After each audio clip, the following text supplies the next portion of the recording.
Seguimos haciendo cadena nacional a través de las pantallas de Vía X. Terminó el juicio en La Haya y de manera contundente, por 12 votos contra 3, los jueces echaron por tierra cada uno de los argumentos sobre los cuales Bolivia había cimentado, su demanda. Sorprendió la contundencia de este fallo, tanto en Chile como en Bolivia, pero queremos dar cuenta del camino. ¿Cuál fue la ruta que ambos países tuvieron que recorrer para llegar finalmente hasta este fallo? Cuando lo vi, dije, ¿le sorprenderá a nuestro abogado penalista Mauricio Daza el carácter robusto de la determinación de La Haya en favor de nuestro país? Y por suerte dije, mañana hay franja de Daza. Señoras y señores, Mauricio Daza en cadena nacional. Profesor. Hola, ¿cómo andamos? ¿Cómo está usted? Bien, pues acá todo bien. Qué bueno, Una fantástico. interesante semana. Una interesante semana. Absolutamente. Fundamentalmente para dar cuenta de este viaje, ¿no? Hay muchas personas que dicen, pero ¿cómo? Si en algún minuto tuvimos tanto temor a que el fallo no fuera así de beneficioso para nuestro país. Recorramos un poco el camino que hicieron ambos países en este diferendo. Bueno, la verdad que el conflicto con Bolivia tiene una historia, tiene un presente y también tiene una proyección. Claro. Y para analizar esto de manera más pausada, ¿no? Claro. Y contextualizarlo, hay que ver cada una de estas cosas, cada uno de estos elementos. ¿Cuáles son Entonces, los hitos primero, también, no? Vamos a ver cuál es el contexto en que esto se da, Claro. para entenderlo de manera bastante sencilla. Entonces, el primer elemento está en una imagen, Ya. que es la imagen número 1, Ajá. donde Fantástico. tenemos que ver cuál era la situación Ya. de Bolivia Ajá. antes de la Guerra del Pacífico. Perfecto. La situación de Bolivia antes de la Guerra del Pacífico era que ellos tenían y ejercían soberanía sobre todo el sector que aparece en amarillo. Claro. ¿Ah?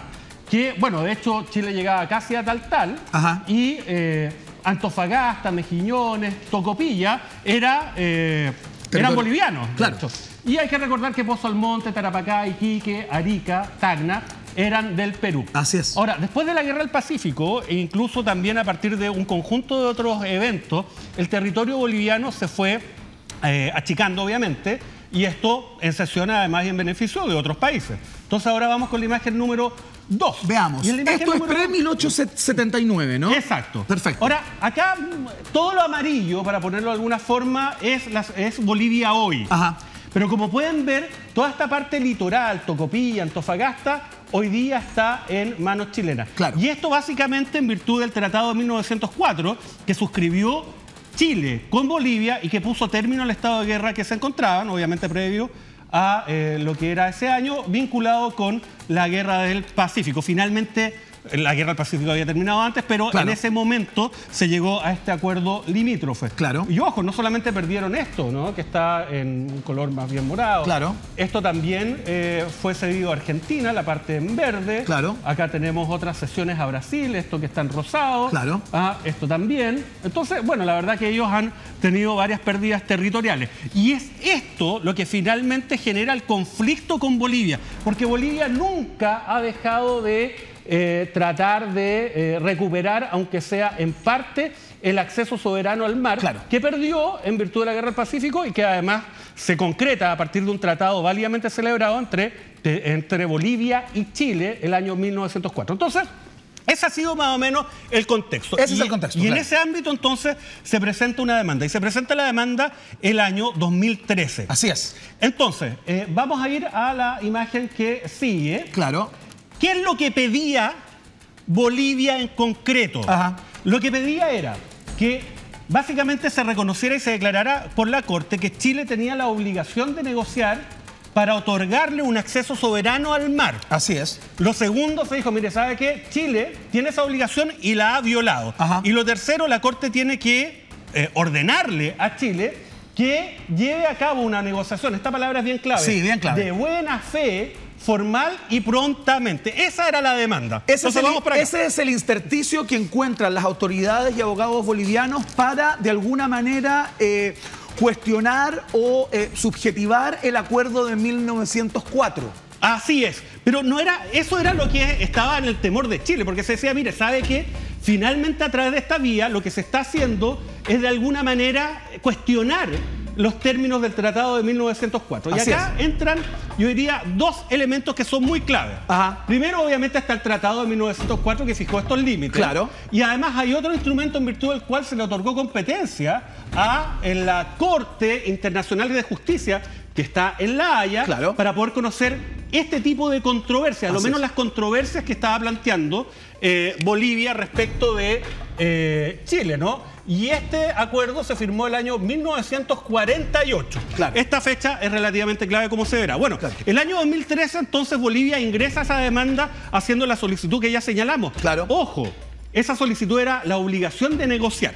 Después, entonces, estas son las etapas que tiene un juicio ante la Corte Internacional de Justicia. Claro. Se notifica a Chile de que se presentó una demanda en contra de ellos y acá hay una respuesta que efectúa Chile. Ahora, lo importante de la respuesta de Chile en rigor, acá está un poco mal el orden. Claro. Lo que nosotros hicimos en este caso era plantear una excepción preliminar de competencia. Esto es bien importante porque esto está hoy día en el debate. Claro. ¿Y por qué está en el debate, no? La excepción preliminar de competencia. Está en debate porque se dice que este fue un momento clave, donde hubo controversia. ¿Y qué consiste esta excepción preliminar? Se decía, mire, ¿sabe qué? Digamos que la Corte de La Haya no es competente para conocer esta materia. Claro. ¿Por qué? Porque la Corte de La Haya no puede conocer ninguna controversia vinculada a acuerdos que sean anteriores al año 1948. Y el tratado es de 1904. Ahora, esta era una movida relativamente arriesgada. ¿Y claro, por qué? Porque finalmente había una convicción de que podía perderse y que la Corte finalmente estableciera la competencia y eso se vería como un paso atrás para Chile. Ajá. Sin embargo, muchos decían, oye, cuidado, lo que tenemos que hacer es jugarnos todas estas cartas y generar un espacio para no cometer los mismos errores que se cometieron, por ejemplo, con Perú. Claro. Ustedes saben que nosotros perdimos una parte de la soberanía que ejercíamos sobre el mar en beneficio de Perú. Claro. Y esto, ¿se acuerdan del tema de las cuerdas separadas? Las cuerdas separadas era decir, ¿sabe qué? A mí me demandan, pero voy a hacer como si no me demandaran. Entonces, todas las relaciones comerciales en otro ámbito las vamos a mantener como si no pasara nada. Claro. Y este es un conflicto meramente jurídico y nos vamos a centrar solamente en eso y lo demás no importa. Bueno, acá se decía, no, ¿sabe qué? Lo que tenemos que hacer es hacerle entender al resto de la comunidad internacional que si finalmente se falla en favor de lo que pretende Bolivia, ningún otro país se va a poder sentar tranquilamente a conversar. Pues. Exactamente. Porque imagínate un país que llega y diga, oiga, ¿sabes qué? Tengo un problema con el vecino. ¿Por qué no lo conversábamos abiertamente? Ah, le va a decir alguien, pero cuidado.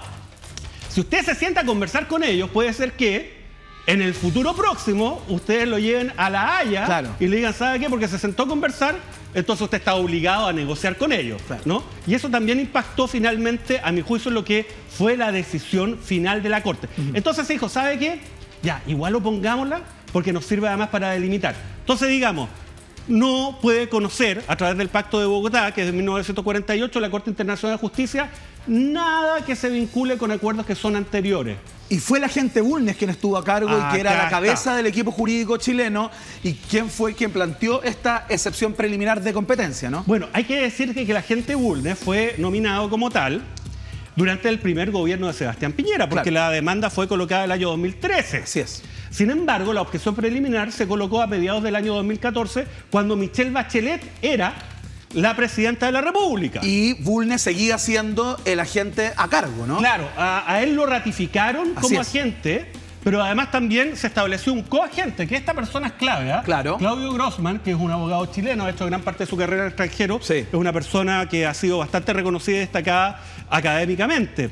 Así que ese fue un poco el tema, y ahí habían posiciones divididas, ¿eh? Entonces se señala al día de hoy que Bulnes decía, coloquémosla igual, y habían otros que decían, no, no la coloquemos. Pero acá yo creo que hay que reconocer además que este es un trabajo en equipo, obviamente, estos son los grandes artífices. Esto como si fuera un partido de la selección, de los años 90, imaginémonos. Salas de la U, Zamorano del Colo-Colo. Supongamos que la selección ganó porque metió básicamente goles Sala y Zamorano. Sala. Entonces diga, no, es que ganó la U finalmente, fue la U la que... Eso es ridículo, claro, un trabajo en equipo, por ¿no? Supuesto. Pero acá se está tratando de vender que hubo otros que tuvieron mayor participación preponderancia de un determinado sector o de otro. Por la verdad supuesto. es que este es un trabajo en equipo, no tiene sentido. Pero acá hay un nombre que es clave. Heraldo Muñoz. Heraldo Muñoz, quien habló con vehemencia ayer, bueno, terminado el juicio. Heraldo Muñoz es el que puso el pecho para las balas durante todo el periodo más intenso de litigio, donde Evo Morales obviamente generó un discurso muy agresivo en contra de Chile. Y específicamente también ataques personales a Heraldo Muñoz. Entonces, Heraldo Muñoz tomó la decisión de decir, sí, vamos a colocar excepciones preliminares, parece una buena idea, porque aunque la perdamos, se va a acotar mucho cuál es el ámbito del juicio, hasta dónde puede llegar, hasta dónde no puede llegar. Y entonces, ¿qué es lo que pasó? Finalmente, lo que pasó, acá está el fallo de la competencia. ¿Y qué se falló en la competencia? Efectivamente, de que se rechazó lo señalado por Chile, claro, esto de que era incompetente, porque no se puede conocer hacia atrás, porque se dijo, no, ¿sabe qué? Y esto es lo que quería Chile obtener. Acá no estamos para modificar el tratado de 1904. Exactamente. Este juicio no tiene la posibilidad de hacerlo. Acá lo único que vamos a discutir es si es que Chile está obligado a sentarse a negociar con Bolivia una salida, o más bien un acceso soberano al Océano Pacífico de buena fe y en los términos que lo señalamos. Claro. Ahora, esto es bien importante porque personas como Evo Morales, que están acá, él realmente, y también tiene un tema político, internamente vendió, sí, claro, dentro de Bolivia de que con esto se iba a solucionar el tema de la pretensión marítima boliviana. sí. Y mucha gente en Bolivia pensaba, claro, que el día de ayer se iba a dictar una resolución que poco menos le entregaba territorio soberano, Antofagasta, Tocopilla, sí, qué sé yo. Y eso nunca estuvo en esta posibilidad en el juicio. ¿Por qué? Porque tanto que el presidente Sebastián Piñera, perdón, ayer salió a plantear que Evo Morales había engañado a su pueblo, que no había dicho la verdad, y en el día de hoy Evo Morales, llegando a La Paz, tenía para las 10 de la mañana de hoy una conferencia de prensa en la que iba a dar explicaciones, y suspendió aquella conferencia de prensa Evo Morales. Bueno, obviamente, porque Evo Morales tiene problemas que son más o menos graves interiormente dentro de Bolivia, porque la verdad es que todos esperaban que Bolivia obtuviese algo, que fuera una declaración, alguna cosa que le fuese útil para seguir, claro, obviamente insistiendo y fortificando lo que es su pretensión. Bueno, acá entonces se falla la competencia. Ahora, antes de esta excepción preliminar, Chile había interpuesto, Bolivia había presentado una memoria. Claro. Se nos cayó Evo Morales, sí, pero cuidado, no se preocupe porque se está cayendo últimamente. Se cayó hace rato, ¿no? Todos los días. Bueno, entonces presentó la memoria. La memoria era decir, ¿sabe qué? Estos son los términos de la demanda, el contenido, qué sé yo. ¿Y qué es lo que hizo Chile después de presentar la memoria? Bueno, hizo esta objeción de competencia, falló, pero fue por cuerda separada. Claro. Y finalmente se falló el tema de la competencia y se presentó por parte de Chile lo que es una contramemoria. La contramemoria, que por ahí estaba, pero... Yo lo voy a ayudar, yo lo voy a ayudar. Da lo mismo. Por ahí tiene que estar. Pero bueno, imaginemos que está. Se presentó la contramemoria, señores. ¿Y en qué consiste el tema de la contramemoria? Bien importante. Básicamente es como una respuesta a la demanda. Y ahí Chile básicamente planteó cuál era su punto. Está. La contramemoria. Ahí está la contramemoria. Bien, la pillamos. Y esto fue clave, obviamente, para los efectos de hacerse cargo de la pretensión boliviana. Pero la pretensión boliviana tenía algunos puntos que eran relevantes, los cuales se fundaban, por ejemplo, en cuál había sido la conducta de Chile históricamente, claro, efectuando ofertas concretas para solucionar el problema, entre comillas, de la mediterraneidad boliviana. Y uno de los puntos que más miedo generaban en muchos círculos tenía que ver con el acuerdo de Charaña. El abrazo de Charaña, como se llamó, ¿no? Exacto, el año 1975. Ahí tenemos otra imagen, claro, relativa a esto. ¿Por qué? Porque ¿qué es lo que pasó el año 75? Ahí está, en una estación ferroviaria, así es, en Charaña, este abrazo entre dos personajes bastante cuestionables, Augusto Pinochet y Hugo Banzer, donde se dijo, ¿sabe qué? Vamos a buscar una fórmula para solucionar esta controversia. Claro. Y hubo una oferta que se reveló, de hecho, durante lo que fueron los alegatos y durante, obviamente, lo que fue la presentación de la memoria y también lo que ha sido la contramemoria chilena, claro, para hacerse cargo de aquello. Y esa oferta está plasmada también en un mapa, que lo tenemos en una imagen. Ahí está. Que es esta oferta. Mucha gente no sabe que Chile generó una propuesta concreta, claro, para efectos de poder solucionar el tema de la mediterraneidad. ¿Y cuál fue esa oferta concreta? Se dijo, mire, ¿sabe qué? Vamos a hacer un corredor al norte de Arica. 1975, ¿ah? Exacto, paralela a la línea de la Concordia. Todo esto que está churado ahí, todo eso iba a ser territorio soberano de Bolivia. Claro. Oye, y esto es una oferta que nos hizo, digamos, un zurdo entreguista, como uno podría calificarlo. Mucha gente lo dice. Lo hizo Augusto Pinochet. Lo hizo Augusto Pinochet, claro. ¿Ah? Esto lo hizo Augusto Pinochet. Dijo, mire, ¿sabe qué? Nosotros le entregamos esto, ¿ya? Y aquí entonces usted va a tener una salida soberana al mar. Y, bueno, obviamente estaba este punto con Charaña. Pero esto requería el acuerdo de Perú, claro, por los tratados que tenemos también con el país del norte. Bueno, ¿qué es lo que ocurrió? Finalmente esto fracasó. ¿Y por qué fracasó? Fracasó porque, primero, Perú exigió de que Arica tuviera una administración trinacional. O sea, que fuera administrado por Chile, Perú y Bolivia. Esto fue el año 75. Bueno, y además Chile había pedido que se le entregaran, a cambio de este terreno, terrenos equivalentes en suelo que hoy día ejerce soberanía Bolivia. Y esto entonces fracasó. Ahora, ¿qué es lo que ocurrió con posterioridad? Con posterioridad, Chile y Bolivia, en rigor, puso término a las relaciones diplomáticas con nuestro país y obviamente el conflicto se acrecentó. Ahora, hubo otra oferta el año 1986 que establecía, una oferta en este caso ya de Bolivia a Chile, que pretendía retomar un poco este punto de negociación, pero además agregando enclaves que estaban entre Mejillones y Tocopilla, ¿no? Habían 3 puntos que iban a ser enclaves soberanos bolivianos, a pesar que nunca se especificó exactamente cuál iba a ser el tenor de todo esto. Ahora, volvemos acá, por supuesto, a este tema. Ahora, ¿qué es lo que ocurrió entonces en este contexto? En este contexto se dieron, obviamente hubo una dúplica de Bolivia para hacerse cargo de la contramemoria chilena. Hubo una réplica de Chile, una fase oral, que fueron los alegatos, y ayer conocimos lo que era la sentencia final. Ahora, esta sentencia final es relevante básicamente porque lo que hizo fue descartar todos los argumentos que tenía Bolivia. Uno a uno. Y ojo, que Bolivia aquí 8 argumentos eran. 8 argumentos. Puso toda la carne en la parrilla. O sea, todo lo que tenían lo colocaron en este caso. Y obviamente no les alcanzó. Ahora, en ese contexto hoy día, entonces Bolivia está en una situación que es de gran desmedro, básicamente porque no tiene ninguna posibilidad de exigirle a Chile efectuar una negociación. Y se fijan, antes, bueno, como lo habíamos visto en la imagen, habían ofertas concretas para poder hacerse cargo de esta situación. Sin embargo, el día de hoy, la verdad que eso ya no opera. Ahora, hay algunos temas que son relevantes. ¿Por qué? Porque ahora vamos a ver cuál es la proyección que se puede dar a esta situación.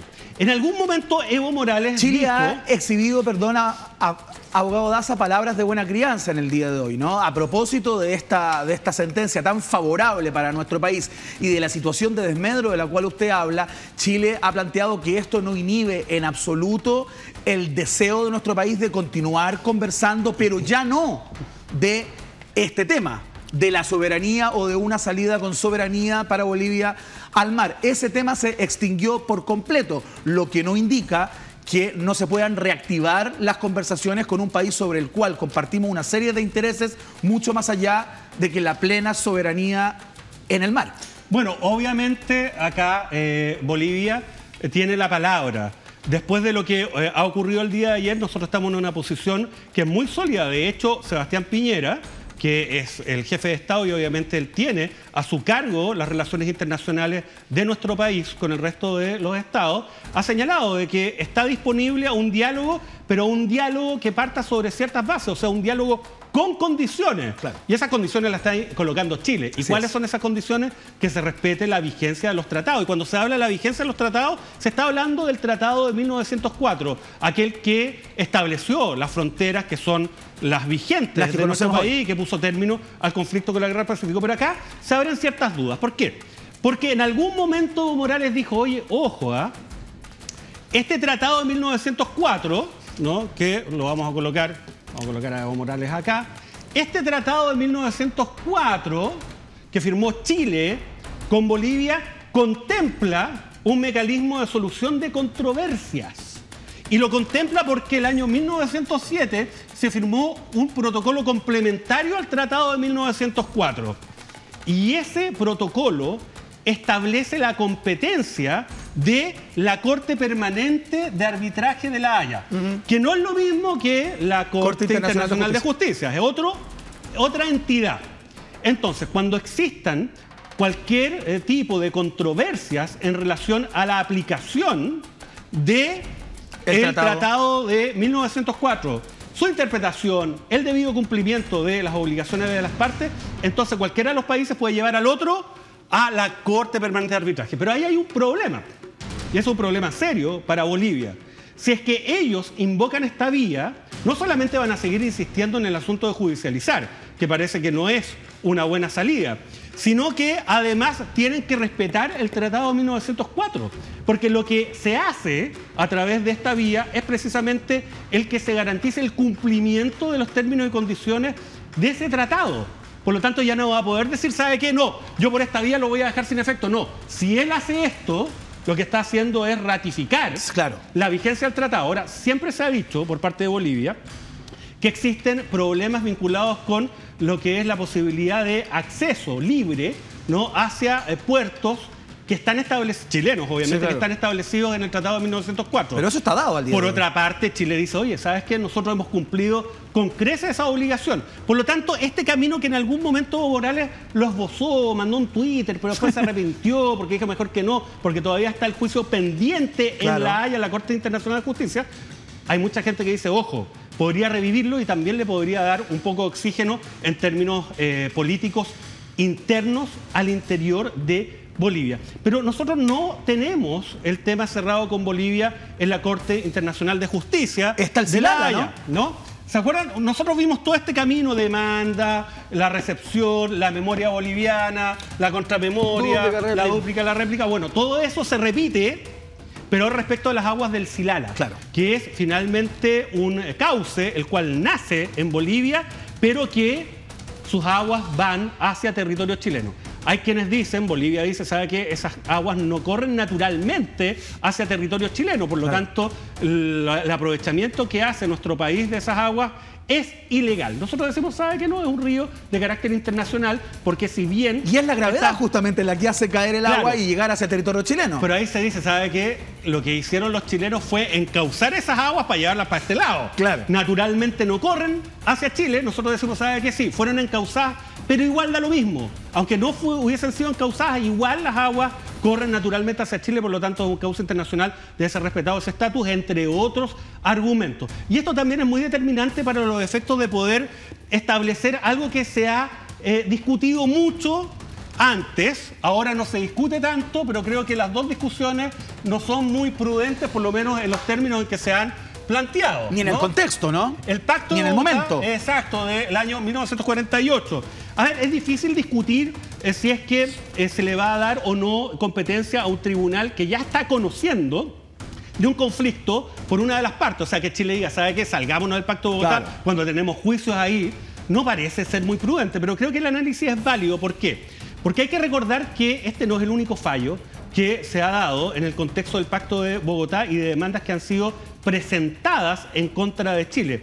Perú obtuvo un fallo que muchos consideran que es bastante insólito, donde le entregó una cantidad importante de, finalmente, espacio marítimo. Se habló ahí de la interpretación creativa por parte de los jueces de La Haya, ¿no? Donde antes Chile ejercía soberanía. Sí, además fue un fallo muy raro porque estableció de que Chile tenía razón hasta 80 millas náuticas, pero después ya no tenía razón y se dividió. Pero tampoco es que no tuviera razón tanto, sino que tenía razón a la mitad. Entonces a todo eso lo dejó perplejo y dijeron, oye, ¿sabes qué? Esta es una situación que es rara. Ahora hay quienes dicen, oye, pero si Chile ganó completamente.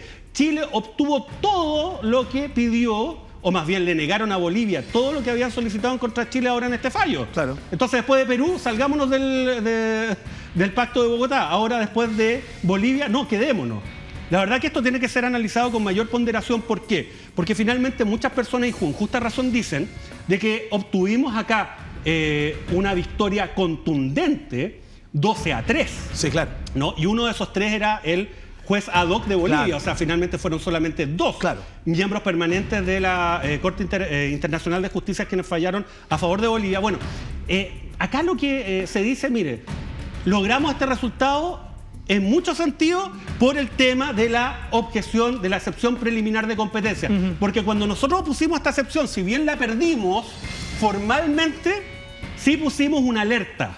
Y esto es mérito, hay que decirlo, de Heraldo Muñoz, y hay quienes también señalan que es Felipe Bulnes, ¿no? Canciller de Michelle Bachelet y el agente nombrado y ex canciller también designado por Sebastián Piñera. Vamos cerrando, nos queda muy poco rato. ¿Qué se puede esperar del juicio que viene en los próximos meses por el Silala, por las aguas del Silala? Bueno, a diferencia, eso es lo que les estaba explicando muy rápido, en este caso se señaló con claridad que este fallo, si es que ganaba Bolivia, iba a marcar una jurisprudencia muy importante y además bastante, entre comillas, grave para todos los estados del mundo, que le iban a decir, ¿sabe qué? Cuidado con sentarse a negociar en un contexto en el cual lo que se quiere precisamente en un ámbito de conflictividad mundial que se acrecenta, es que los países conversen, que tengan libertad, que no tengan miedo para conversar. Entonces se dice, mira, por eso finalmente acá se ganó, pero en condiciones normales donde los fallos de La Haya nos generan una jurisprudencia que tiene esta significación tan importante, entonces ahí empieza a darse estos márgenes de incertidumbre como lo que ocurrió con Perú. Ahora, ¿qué es lo que hay que hacer? Hay que ver, obviamente, qué es lo que va a pasar con el Silala. Yo creo que va a ser un fallo más en el tenor de lo que ocurrió con Perú, precisamente por lo que es la significancia, el significado, el sentido de alcance que va a tener ese fallo, que es muy distinto a este. Este era muy importante y este fallo constituye sin duda, yo creo que la mayor victoria que ha tenido Chile en el ámbito de la litigación internacional como Estado entre países.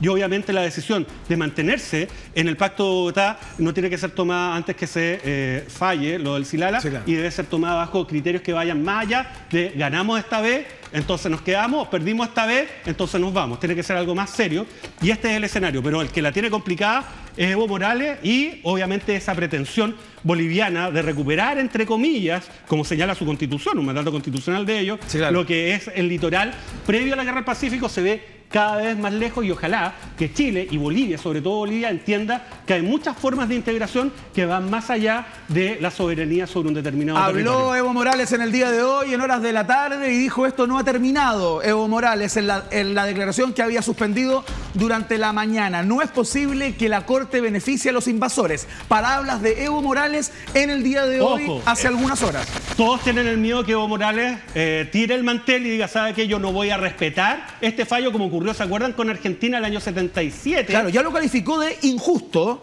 Bueno, el laudo arbitral que Chile ganó por el conflicto del Beagle, que era el árbitro, la reina de Inglaterra, y que finalmente se falló a favor de nosotros. ¿Qué es lo que ocurrió? Ellos dijeron de que era nulo y después tuvimos que ir a mediación.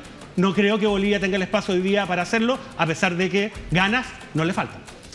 Señoras y señores, el abogado penalista Mauricio Daza en una nueva jornada de la Franja de Daza, dando cuenta de los pormenores, los antecedentes, las consecuencias y el futuro del vínculo con nuestro hermano Estado de Bolivia. Estamos despidiendo todo esto. Mañana una nueva entrega a las 21 horas, más cadena nacional. Abogado Daza, como siempre, gracias por la cátedra. Nos vemos. Que le vaya muy bien. Hasta el próximo martes. Que estén bien. Chao, gracias. Chao.